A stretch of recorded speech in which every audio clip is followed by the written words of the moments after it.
perempuan kampung ini. Dia berasal dari Taif, dari sebuah kampung kabilah Bani Sa'ad. Makanya namanya Halimah As-Sa'diyah. Yuk kita mulai kisahnya.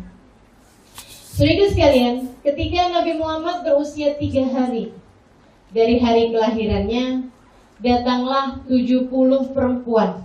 Di zamannya baginda kita Rasulullah SAW, zaman itu ya, orang kota pada masa tersebut tidak suka untuk menyusui anak-anaknya secara langsung.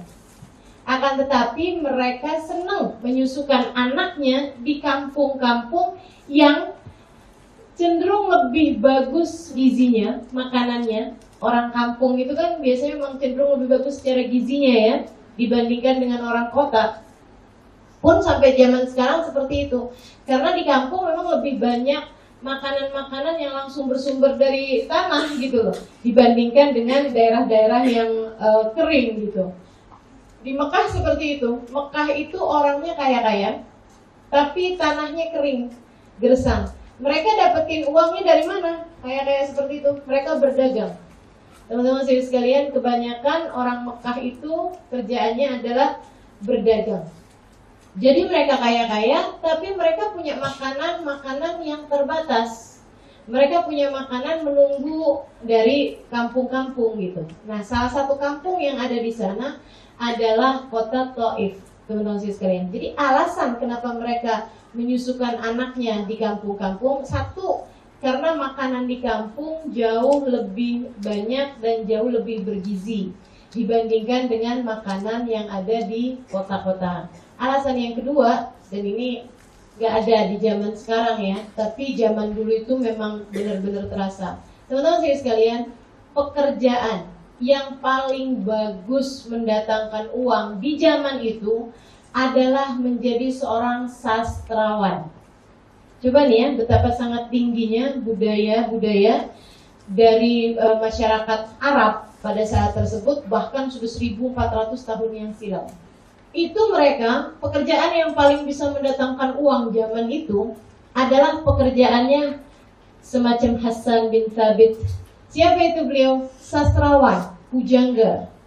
Di sana itu, teman-teman sekalian, kalau bisa bikin puisi-puisi yang sangat indah, kalau bisa bikin kata-kata yang sangat bagus, itu dijamin bakalan jadi orang kaya. Kenapa? Karena di sana tuh kalau ada tamu mulia-mulia, disuguhinnya selain dengan makanan-makanan yang enak-enak, juga disuguhin dengan pembacaan puisi yang memang sengaja ditulis untuk orang tersebut. Dan itu biasanya rajanya atau pemimpin daerah tersebut akan meminta sastrawan paling terkemuka di kampung situ untuk bikinin puisinya, dan dibayar mahal, teman-teman sekalian. Bukan hanya itu. Jadi kalau ngelamar orang bacain puisi. Jadi memang nilainya kata-kata, nilainya sastra, nilainya syair-syair itu sangat tinggi pada masa tersebut. Karenanya mukjizat yang Allah Subhanahu wa taala berikan untuk Nabi kita Muhammad SAW adalah mukjizat berupa Al-Qur'an yang berisi kata-kata yang sangat indah. Sehingga mereka yang ngerti-ngerti bakalan tahu ini tidak mungkin ditulis oleh Muhammad, tidak mungkin ditulis oleh Khadijah, tidak mungkin ditulis oleh manusia. Ini semua adalah wahyu dari Allah Subhanahu wa taala. Gitu teman-teman sekalian, mukjizat itu kan disesuaikan sama zamannya. Zamannya Nabi Isa orang tergila-gila sama kedokteran. Mukjizatnya Nabi Isa bisa mengembalikan matanya orang buta, bisa menghidupkan orang yang mati gitu. Sesuatu hal yang tidak bisa dilakukan oleh kedokteran. Jadi gitu teman-teman sekalian, mukjizat tuh selalu mukjizat zamannya Nabi Musa alaihissalam. Mirip-mirip sama sihir, karena orang pada zaman tersebut semuanya mengagung-agungkan kekuatan sihir. Dan semakin bisa menyihir, semakin kuat sihirnya, maka dia akan menjadi semakin orang yang paling kaya gitu di negeri tersebut. Zamannya Nabi ini urusannya sama bahasa, sama sastra, teman-teman sekalian. Jadi kemudian orang-orang Mekah itu pada suka untuk naroin anak-anaknya di kampung-kampung, sebab kemampuan bahasanya orang kampung itu lebih hebat daripada kemampuan bahasanya orang kota di negeri Arab. Ini orang Arab zaman dulu, kalau dibangkitkan gitu ya, mereka akan melihat bahwa bahasa orang zaman sekarang tuh bahasanya rendah banget dibandingkan dengan bahasa kami orang zaman dulu.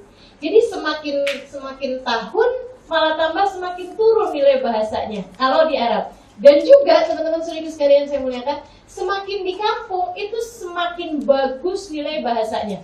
Nah itu yang menyebabkan orang-orang Mekah pada masa tersebut suka untuk menaruhkan anak-anaknya di kampung-kampung, teman-teman saudara sekalian, terutamanya di Taif karena dua hal tersebut. Yang pertama karena urusan makanan gizi dari anak-anak mereka, kemudian yang keduanya adalah karena urusan bahasa dan sastra yang bisa membuat mereka jadi anak-anak yang bahasanya lebih bagus dibandingkan dengan orang-orang yang disusui di negerinya sendiri.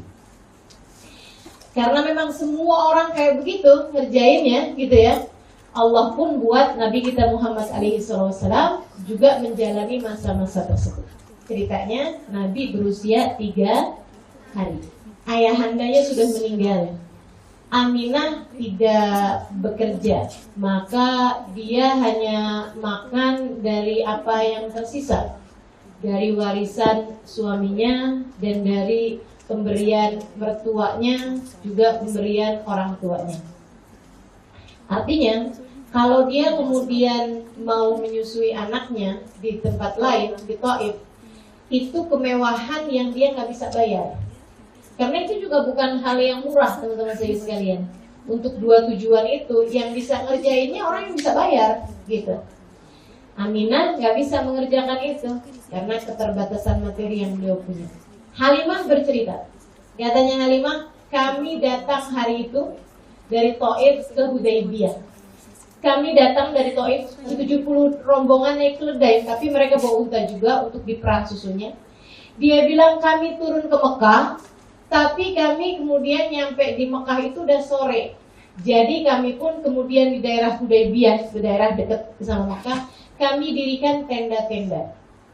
Buat pagi harinya kami akan mencari anak-anak untuk kami susui. Dia bilang masa itu Taif sedang dalam masa paceklik yang sangat-sangat kesulitan untuk uang ya. Maksudnya mereka lagi masa susah gitu. Kalau di kita krisis moneter tuh loh teman-teman. Jadi memang uang sangat sulit didapat pada masa tersebut dan juga membuat mereka itu juga kesulitan karena hujan lama nggak turun sehingga kekeringan, banyak pertanian mereka yang gagal gitu. Katanya Halimah, dia bilang saya punya anak bayi yang harus saya susui. Dengan cara itu saya pun alhamdulillah saya merasa senang nih karena saya punya bayi, saya bisa bekerja sebagai tukang susu. Jadi dia bilang saya lagi punya anak kecil sehingga saya bisa menyusui anak tersebut dan dengan cara itu saya bisa bekerja untuk menambah penghasilan kami dengan mengambil anak untuk kami susui. Saudara sekalian, maka ketika ada rombongan menuju ke Mekah, saya pun ikut mendaftarkan diri. Rombongan barengan 70 orang. Mereka bikin tenda sore-sore itu ya, bermalam di tenda tersebut. Dia bilang malam hari itu anakku tidak berhenti menangis karena air susu yang aku punya tidak mencukupinya. Jadi anaknya itu nangis terus karena air susunya nggak cukup gitu.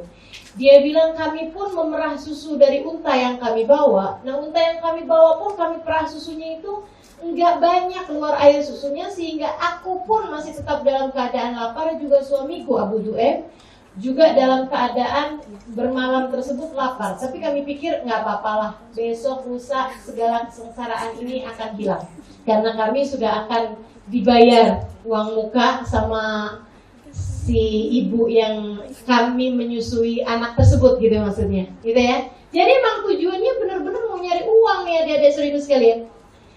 Sampailah pagi hari. Dia bilang pagi hari itu aku segera bergegas rapi-rapi. Anaknya aku titipin dulu kepada Abu Du'aim, suamiku. Dia bilang aku pun turun ke Mekah. Mekah kan lembah ya, jadi memang turun gitu. Dia bilang aku turun ke Mekah bersama dengan teman-temanku itu jalan kaki. Mereka tinggalkan keledai dan unta mereka gitu. Dia bilang kami pun bergerak menuju ke pemukiman kota Mekah. Semua dari kami ketika tanya ada nggak anak yang bisa kami susui, semuanya langsung menjawab anaknya Abdullah bin Abdul Muttalib. Dia baru lahir 3 hari yang lalu. Jadi semuanya ngasih tahu anaknya Aminah nih. Cuman semuanya kemudian mengurungkan niat ketika dengar bahwasanya anak tersebut itu udah nggak punya bapak. Kalau nggak punya bapak, siapa yang bayar? Kalau nggak dibayar, ngapain kami kerja? Kan begitu. Jadi nggak ada yang mau dong orang bekerja nggak mau dibayar, gitu ya. Jadi katanya Halimah, ya udah begitu kami dengar bahwa anaknya Abdullah itu nggak punya bapak, semuanya nggak ada yang tertarik buat ngambilnya. Dia bilang, saya pun kemudian mulai bergerak ke tempat-tempat yang lain, tapi ternyata semua anak-anak itu udah ada yang ambil. Saya pun kemudian pergi juga ke rumahnya Aminah. Saya tanyakan kepada dia gitu, Aminah, kamu katanya punya bayi. Iya katanya Aminah, baru lahir 3 hari yang lalu. Aminah, kalau misalnya saya susuin kamu bisa bayar nggak? Nggak bisa. Kemudian keluarlah Halimah. Masih nggak jadi mau ngambil gitu. Dia udah tahu kok nggak bisa bayar. Barangkali gitu ya. Aminahnya tuh bisa bayar walaupun suaminya nggak ada, tapi dari mana kek? Dari warisan atau dari apa gitu. Ternyata memang nggak bisa bayar. Jadi akhirnya Halimah pun kemudian pulang. Sampai sore hari semua teman-temannya yang kurang lebih 70 orang, 69 gitu ya, 70 sama dia, semuanya udah pada dapat anak semua untuk disusui. Kecuali dia doang nih satu, kagak dapat anak. Setiap kali masuk ke rumah orang, oh kamu terlambat Halimah, udah diambil sama teman kamu tuh si Maryam misalnya. Udah diambil tuh sama teman kamu tuh Salama, pokoknya akhirnya semua anak udah diambil semuanya. Dia sendirian, nggak punya anak. Pulanglah dalam keadaan sedih, ketemu Abu Du'aib. Dia bilang gimana ya, kayaknya kok rasanya gak enak banget gini ya, pulang gak bawa anak gitu. Sementara temen-temen nih yang lain-lain udah pada bawa anak. Halimah kemudian cerita, tadi tuh sebenarnya saya sempat pergi ke rumahnya Aminah, tapi dia gak punya untuk bayar kita. Jadi gimana nih enaknya? Katanya Abu Du'aib, kamu kayaknya ambil aja deh anak itu. Saya pikir-pikir juga gitu. Daripada kita pulang gak bawa anak, gitu kan? Rasanya kayak sia-sia gitu loh. Itu satu. Kemudian yang kedua, katanya Abu Du'aib nih. Katanya Abu Du'aib gini, la'allahu nismatan mubarakah. Siapa tahu anak ini adalah anak yang bawa berkah. Berangkatlah kemudian Halimah As-Sa'diyah menuju ke rumahnya Aminah. Masuklah kemudian Halimah. Salamnya apa Ustazah? Itu nggak tahu saya. Zaman itu ya, mungkin kalau sore masaul khair, mungkin kalau pagi sobahul khair gitu kan. Kalau siang nahar sa'id, kayak gitu kali. Masuklah kemudian Halimah ke dalam rumahnya Aminah. Kayaknya saya mau ngambil anak kamu deh. Oh gitu. Kamu udah tahu kan saya nggak punya suami? Iya tahu saya. Nah terus saya belum tentu bisa bayar kamu loh, dan malah kayaknya saya nggak bakalan bisa bayar kamu, katanya Aminah. Kata Halimah, iya nggak apa-apa. Saya sama suami saya udah sepakatan untuk tetap mengambil anakmu meskipun kami tahu bahwa kamu nggak akan bisa bayar kami. Kenapa? Katanya Aminah. Heran, itu kan kayak orang mau kerja tapi udah tahu nggak bakalan bisa dibayar gitu. Katanya Halimah, kata suami saya, la'allahu nismatan mubarakah. Siapa tahu anak ini anak yang bawa berkah. Bukan bawa rizki loh teman-teman saya sekalian, bawa berkah. Ini pinter banget ya, masih zaman-zaman itu udah paham bahwa ternyata yang dibutuhkan manusia itu bukan sekedar rizki, tapi berkah. Berkah. Rizki banyak tapi nggak berkah, nggak lebih baik daripada rizki sedikit tapi berkah. Akhirnya kemudian dia bilang la'allahu nisbatan mubarakah. Katanya Aminah, begitu dia bilang la'allahu nisbatan mubarakah, kamu gak salah Halimah. Anak ini memang anak yang banyak bawa berkah. Kamu tahu, saya gak tahu bahwa saya hamil kecuali karena saya gak ngerasain saya sakit, saya gak ngerasain saya ada keluhan-keluhan yang dirasakan perempuan. Dia bilang bahkan saya lebih sehat ketika saya hamil dibandingkan dengan sebelum saya hamil. Dia bilang, saya tahu anak ini bawa berkah, dan saya nggak tahu bahwa saya hamil kecuali dari mimpi-mimpi yang saya mimpikan setiap bulannya dari kehamilan saya. Waktu saya hamil dia, Halimah, dia bilang, saya dimimpiin perempuan-perempuan cantik-cantik, perempuan-perempuan soleha. Mereka mengaku ada yang Asia, mereka mengaku ada yang Maryam, ibunda Nabi Isa, dan mereka semuanya bilang, innaki qad hamilti bi sayyid walad Adam fa idza waladtihi fasammihi Muhammada. Wahai Aminah, kamu sedang hamil manusia terbaik sepanjang sejarah, pemimpin seluruh manusia. Apabila ia telah lahir nanti, kasih nama dia dengan nama Muhammad. Makanya dia kasih nama dengan nama Muhammad. Halimah, silahkan kamu ambil anak itu di kamar sana. Saya akan siapkan barang-barangnya, bajunya, popoknya. Namanya anak 3 hari ya. Jadi akhirnya kemudian dia lagi siap-siap, Aminahnya di kamar yang lain. Halimah pun kemudian masuk ke kamar yang di sana terdapat baginda kita Nabi Muhammad SAW. Ini teman-teman sekalian, kisah yang sangat indah yang akan saya ceritakan padamu. Katanya Halimah, saya pun menuju kamar tersebut dengan rasa berdebar-debar yang saya nggak ngerti kenapa. Dia bilang, saya pun menyibak tirai yang menjadi pemisah antara ruangan itu dengan kamar tersebut.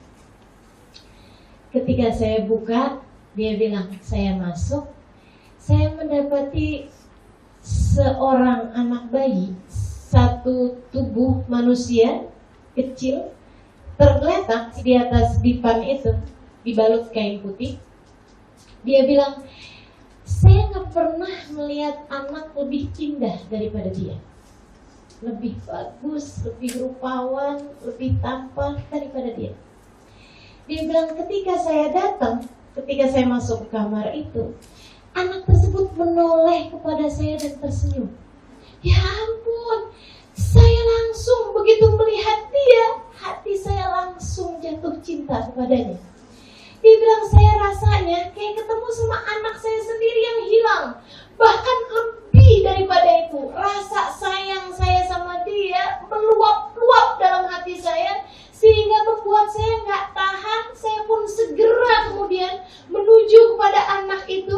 Saya ambil anak tersebut, saya dekap dalam dekapan saya. Allah, senangnya saya, senangnya. Dia bilang, saya pun berurai air mata bahagia yang saya tidak mengerti sebabnya apa. Ada banyak anak-anak yang saya susui selama ini, katanya Halimah, namun saya tidak pernah merasakan rasa seperti itu. Dia bilang, saya dekap ia dengan kucuran air mata haru dan rindu yang tidak saya mengerti sebabnya. Seolah ia adalah anak saya sendiri, bahkan lebih daripada itu sayangnya. Dia bilang, ketika saya dekap itu, saya merasakan sesuatu hal yang sangat aneh terjadi dalam diri saya. Dia bilang, tiba-tiba saja air susu saya menjadi banyak. Dia bilang, saya pun merasakan suatu hal yang aneh gitu. Padahal sebelumnya anak saya itu kan sampai nangis-nangis sepanjang malam karena gak punya air susu, karena gak cukup air susu. Dia bilang, udah saya dekap lama, habis itu saya pun duduk. Saya mulai menyusui dia. Saya berikan sebelah kanan. Dia bilang, anak tersebut menghisap air susu saya dengan lahap. Dia bilang, dan sebagai ibu yang biasa menyusui, saya memang biasa memindah-mindahkan anak, gitu kan ya. Dia bilang, saya pindahkan anak saya ke sebelah kiri, dia gak mau. Saya pikir, oh udah kenyang, cepet bener. Saya pindahkan lagi ke kanan, dia mau lagi.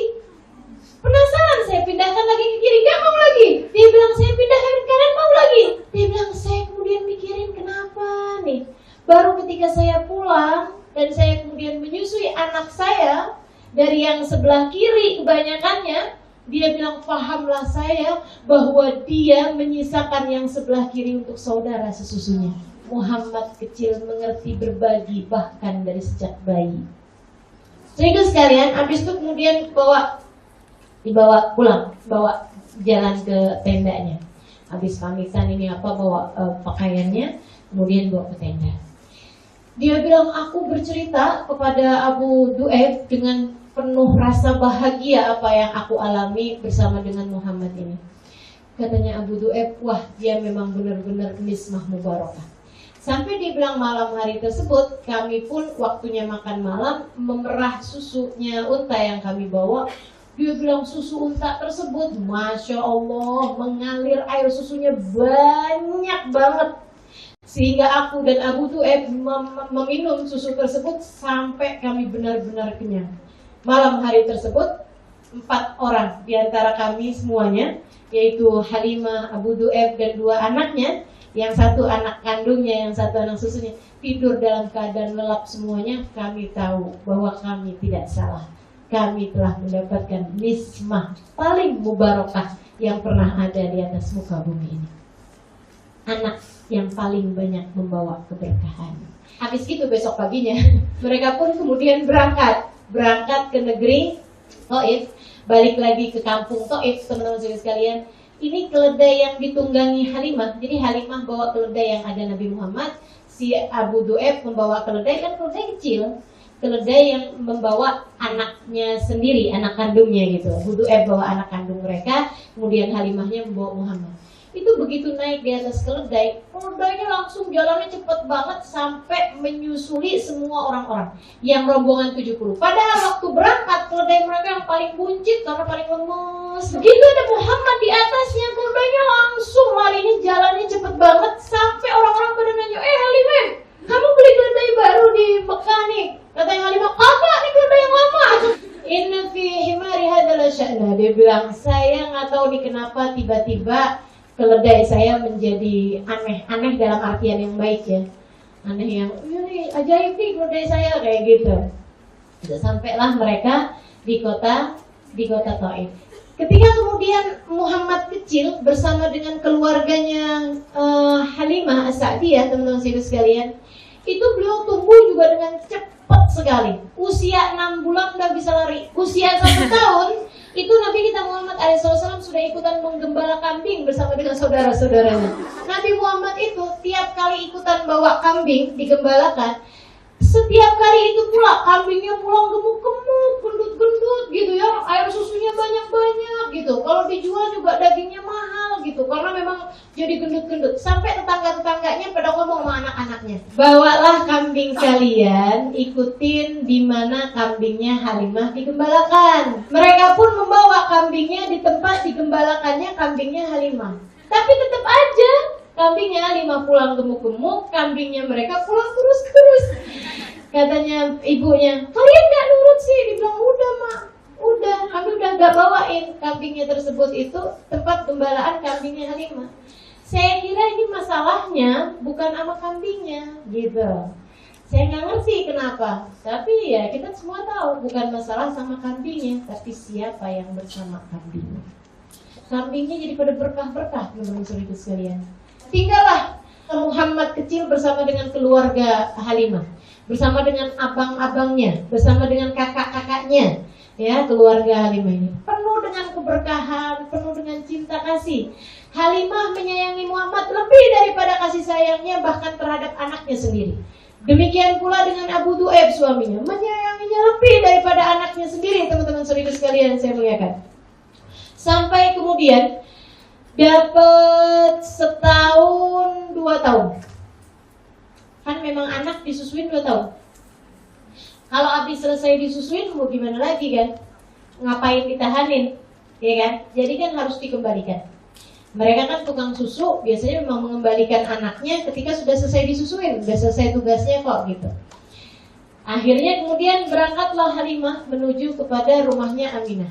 Dia bilang gitu, ini saya balikin nih anak kamu nih, tapi sebenarnya nih kakak-kakaknya tadi malam nangis sampai nggak pada bisa tidur karena mereka keberatan kalau anak ini harus pergi dari rumah mereka. Boleh nggak sih kamu biarin lagi saya bawa anak ini? Udah deh, nggak apa-apa deh. Maka dibawa pulanglah kembali Muhammad SAW. Bawa pulang lagi ke rumah. Sebulan, 2 bulan, setahun, sampai ketika umurnya mendekat usia 4 tahun. Ketika kemudian Nabi Muhammad SAW lagi menggembalakan kambing bersama dengan saudara-saudaranya, abang-abangnya. Ada abangnya satu kemudian pulang dengan tergesa-gesa ke rumahnya Halimah. Ya Umi, nangis gitu. Keluarlah Halimah. Kemudian bapaknya juga keluar. Begitu ya. Kenapa nak? Kenapa nak? Muhammad. Kenapa Muhammad? Kenapa Muhammad? Ya kenapa nak? Kenapa? Dia bilang tadi ada dua orang deketin Muhammad. Kami nggak kenal. Kemudian Muhammad diambil sama dia. Kayaknya ngerjain sesuatu yang, oh ya ampun, ayo deh kita ke sana. Berangkatlah mereka kemudian pergi menemui baginda kita Nabi Muhammad alaihissalam. Semuanya pada ketakutan tuh, saudara-saudaranya, jadi semuanya menghindar. Ketika datang dua orang ngambil Nabi Muhammad alaihissalam, mereka kemudian baringkan Nabi Muhammad alaihissalam di atas tanah. Dia bukalah bajunya, kemudian terjadi pembelahan dada baginda kita Rasulullah SAW. Teman-teman pasti pernah dengar cerita ini ya, pembelahan dadanya Rasulullah SAW, persiapan bahwa anak ini adalah anak yang dipersiapkan Allah SWT untuk menjadi pembaharu dunia, untuk bisa mengajarkan manusia ilmu yang seharusnya mereka tahu, teman-teman sekalian, untuk menjadi penerang bagi alam semesta ini dengan dinul Islam, agama Allah SWT. Jadi dibelah dadanya, kemudian diambil hatinya, kabarnya seperti itu, dibersihkan dengan air. Bukan artinya kemudian hatinya Nabi Muhammad asalnya kotor kemudian dibersihkan, bukan. Ini semacam persiapan, gitu ya. Ini semacam ritual-ritual yang sebenarnya nggak ada kaitan sama apa yang akan dikerjakan. Cuman ini semacam menunjukkan bahwa Nabi Muhammad ini dialah orangnya, gitu ya. Dialah orangnya yang akan yang telah dipilih Allah SWT untuk menjadi Nabi akhir zaman. Belah dadanya. Jadi begitu kemudian Halimah udah sampai, itu udah rapi, udah gak ada apa-apa, malaikatnya juga udah pergi. Tapi memang wajahnya Nabi Muhammad kala itu pucat pasi, teman-teman sekalian. Begitu melihat anaknya gitu kan, memang Nabi Muhammad putih merahan kan, tambah pucat pasi pula. Jadi putih doang, merahnya hilang, pucat banget. Halimah langsung pelukin, kemudian sambil nangis, nak kamu kenapa nak? Abu Du'aib juga gitu, pelukin Muhammad juga. Ayo bawa pulang aja, bawa pulang. Kemudian ditanyain, apa yang terjadi padamu? Muhammad kecil pun bercerita, tadi ada dua orang laki-laki mendekati aku, kemudian membaringkan aku, kemudian membelah dadaku, mengambil sesuatu, dimasukinya ke dalam air, kemudian ditaruh lagi, kemudian dijahit. Sampai sekarang saya masih berasa dinginnya dada saya. Halimah malamnya tuh nggak bisa tidur sama Abu Du'aib. Kenapa ya anak kita ya? Ya ampun, serem banget nih. Yaudah kita balikin aja deh. Yaudah deh. Akhirnya besok harinya dibalikanlah. Halimah pergi lagi ke tempat Aminah, balikinlah Muhammad alaihissalam. Ditanya nih, kenapa kamu balikin? Kemarin katanya kamu pengen banget gitu. Berapa waktu yang lalu kamu pengen banget anak ini tinggal bersama dengan kalian. Bahkan mungkin maksudnya sampai seterusnya gitu. Tapi sekarang malah kamu balikin gini gitu. Diceritakan lah. Terus katanya Aminah kayak gini, kamu takut kenapa? Amin mesin ya musuh, kamu takut kalau anak ini kena jin, kerasukan, kena jin gitu. Kata Halimah, semacam itulah. Maksudnya saya takut ada sesuatu yang mengganggu dia gitu. Katanya Aminah, nggak bakalan. Saya sudah tahu bahwasanya anak ini adalah seorang anak yang terjaga. Gitu. Ceritain lagi tuh apa aja yang beliau lihat di waktu beliau hamil seperti itu. Tapi Halimah, karena kamu memang udah balikin dia dan saya juga ingin kembali hidup bersama dengan anak saya, silahkan pulanglah kalian. Saya kira mudah-mudahan Allah Subhanahu Wa Taala menginginkan saya untuk kembali bersama dengan dia. Udah barengan tuh Nabi Muhammad kepada Aminah. Halimah dipanjangkan usianya, teman-teman sekalian. Panjang usianya. Tahun, 2 tahun, 3 tahun, 10 tahun, 20 tahun, 30 tahun. Enggak meninggal-meninggal. Maksudnya andai waktu itu umurnya misalnya 25 tahun ya, itu sampai dengan Nabi Muhammad alaihissalam berusia 53, 54, 55. Berarti tambah tuh berapa tuh? Dari 25 misalnya gitu sampai tambah 55 berapa? 80. Ya kan udah tua kan? Tapi memang Allah SWT panjangkan sampai ketika kampung di mana Halimah berada itu terkena hidayah Islam. Islam masuk ke sana, kemudian mereka beriman pada tahun ke-7 dari sekitar tahun ke-7 dari hijrahnya Nabi Muhammad SAW ke Madinah. Nabi kemudian mendengar kabar bahwa orang-orang Taif, maksudnya daerah di Taif, datang untuk beriman gitu. Dan itu orang nggak tahu siapa aja yang datang, tapi Nabi Muhammad tahu. Kan selalu Allah SWT beritahu kan ya. Jadi ceritanya ada satu siang ketika datang rombongan tersebut itu menyatakan diri masuk ke dalam agama Islam dan mereka datang ke Madinah, teman-teman saudara sekalian, Nabi Muhammad lari. Nabi Muhammad lari. Nabi ini yang asalnya lagi duduk-duduk gitu, kemudian tiba-tiba senyum lebar, teman-teman saudara sekalian. Nabi kemudian membentangkan surbannya ketika rombongan tersebut bergerak menuju masjid. Ketika rombongan tersebut nyampe ke masjid gitu, Nabi yang asalnya duduk, Nabi kemudian lari, teman-teman sekalian, sampailah Nabi di hadapan rombongan tersebut. Kemudian Nabi Muhammad SAW menggelar surban beliau. Nah, itu kemuliaan macam apa sampai Nabi Muhammad menggelar surban di depannya.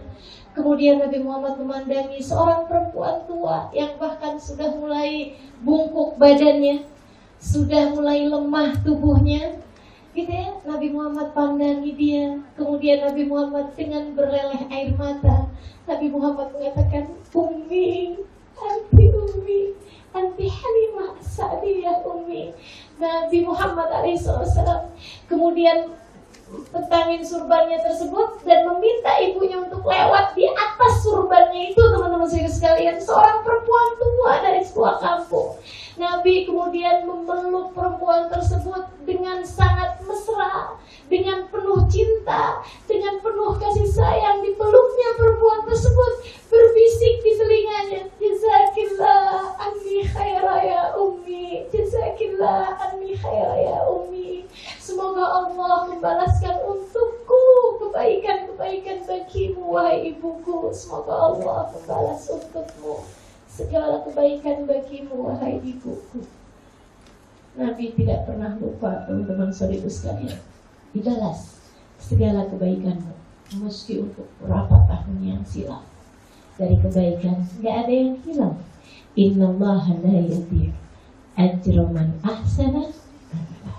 Sungguhnya Allah tidak akan pernah menyia-nyiakan kebaikan sekecil apapun itu. Apalagi jika kebaikan tersebut adalah kebaikan besar, Nabi tidak akan pernah melupakannya. Maka saudara sekalian, perbuatlah sesuatu untuk bagindamu Nabi Muhammad SAW.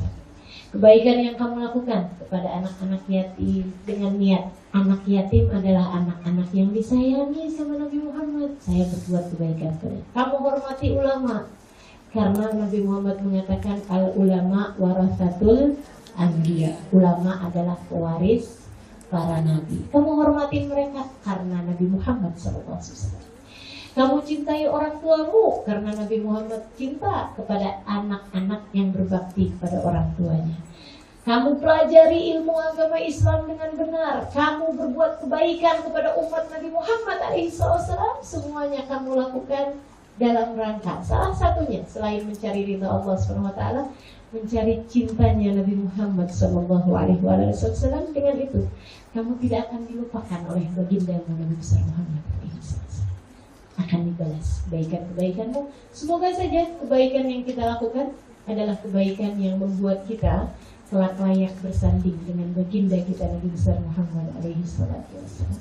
Ya teman-teman saya sekalian, jika Halimah telah membuat bahagia Nabi Muhammad SAW dengan beliau menjadi ibu susunya di masa kecil, mari kita berbuat sesuatu sebagai umat Nabi Muhammad SAW demi kejayaan Islam, demi kebaikan umat Nabi Muhammad SAW. Sekurangnya doakan terus, sekurangnya menjadi umat yang baik bagi baginda Nabi Muhammad SAW. Jangan sampai ada di antara kita orang-orang yang bikin Nabi Muhammadnya nanti, punya model umat kayak gini nih, memang kita ya, jangan sampai ada di antara kita orang-orang yang Nabi Muhammad berpaling darinya karena malu atau karena nggak suka sama pekerjaan yang kita lakukan. Mudah-mudahan Allah jaga kita bisa jadi perempuan-perempuan solehah kita bisa jadi perempuan yang dibanggakan oleh Nabi Muhammad, kita bisa jadi umat yang menyembihkan senyumnya Nabi Muhammad alaihissalam. Allah berkata dalam Al-Quran, wa qul i'malu fasayarallahu amalakum wa rasuluh. Berbuatlah kalian, sesungguhnya perbuatan kalian, perbuatan baik kalian tersebut akan diketahui oleh Allah Subhanahu wa taala dan akan diketahui oleh Rasulullah Muhammad sallallahu alaihi wasallam. Semua yang kamu lakukan, Nabi Muhammad akan diberi laporan tentang apa yang kalian kerjakan. Yuk jadi umat yang baik buat baginda Nabi Muhammad alaihi wasallam. Berhikmahlah dalam jalan agama ini dengan cara, saudariku sekalian yang saya muliakan, yang pertama perbaharui niat, kemudian yang kedua hadirkan Nabi Muhammad SAW dalam hidupmu, dan itu akan menjadikan hidupmu berlimpah keberkahan demi keberkahan.